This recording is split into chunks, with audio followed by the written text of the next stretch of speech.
Welcome back. In our last video, I spent a little bit of time talking about the differences between physical education and physical activity. In this video, my goal is to make sure we know about some of the important parts of physical education. So it's our goal not only to be active in physical education, but to have some knowledge. We want to gain some knowledge in a few important areas. So students are not only being active, but also gaining knowledge? Yes. Like, we need to know how to be safe. Just like knowing that it's important to put on your bicycle helmet when you go for a bike ride. That's just one example of having knowledge about being safe. We want to have knowledge about our bodies. How do our bodies work? And why is it important to exercise? That's an example of the knowledge we gain in physical education. We also gain knowledge about how to practice skills.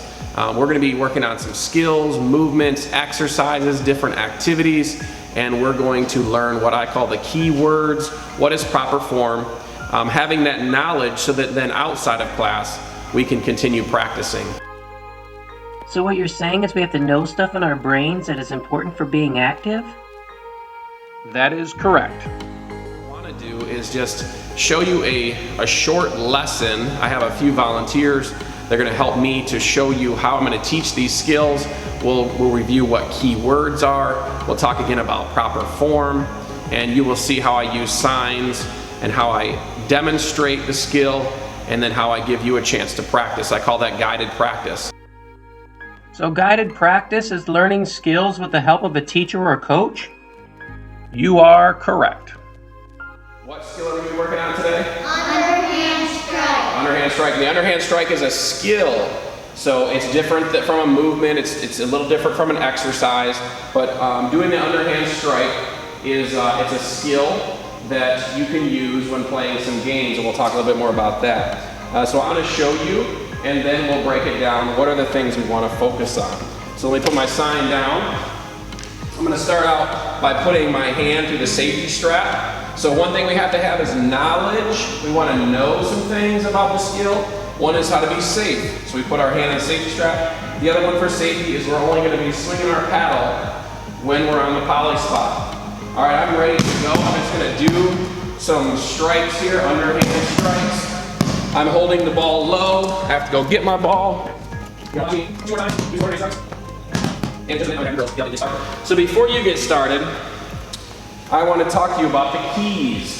The keys are on the back of my signs. The front of my sign tells you what the skill is.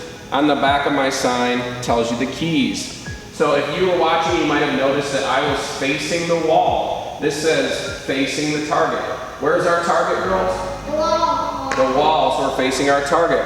I would swing my arm back, then take an opposite foot step, then swing my arm forward. So it says swing your arm back, opposite foot step, swing your arm forward. All right? So girls, go ahead and get up, put your hand through the safety strap, and go ahead and try it.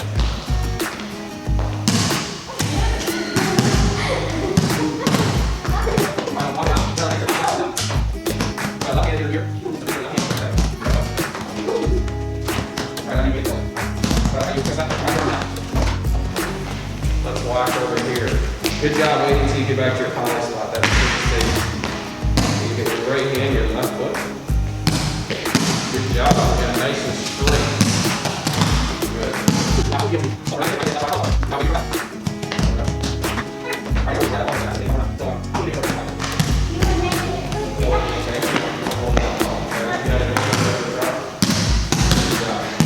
Let's see how you grab it this time.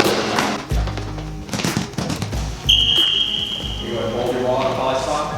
All right, girls, good job practicing your underhand strike. Go ahead and put your ball on top of your paddle. Put your paddle on the poly spot, and then let's have a seat again back by the black line, making sure we're staying spread out. Thank you very much. All right, so this is where we might talk about some of the things that I saw. I would give them some feedback as a big group. I had a chance to talk to them individually. With one of them, I talked about holding the ball high and how it was going high, so they said they could bring it down low. I gave a reminder about being safe and also some compliments about being safe. So that was just one example of a skill that not a lot of people realize we practice in this class, and talking about the keys and how this was guided practice. We're going to practice in a certain way, and then later on we might take the same skill and use it in a game, which is what we want to do, is learn some skills and then use them to keep our bodies active. Oh, I get it. We're learning knowledge and skills in class that can be used to keep our bodies active outside of class into the future. You took the words right out of my mouth. Lesson 2 questions. Engaging our bodies and our minds in physical education. Number 1. What is an example of being safe while you're being active? Question number 2. How can a teacher or coach help you improve your skills? And question number 3. What are examples of 1 or 2 skills that you use to be active?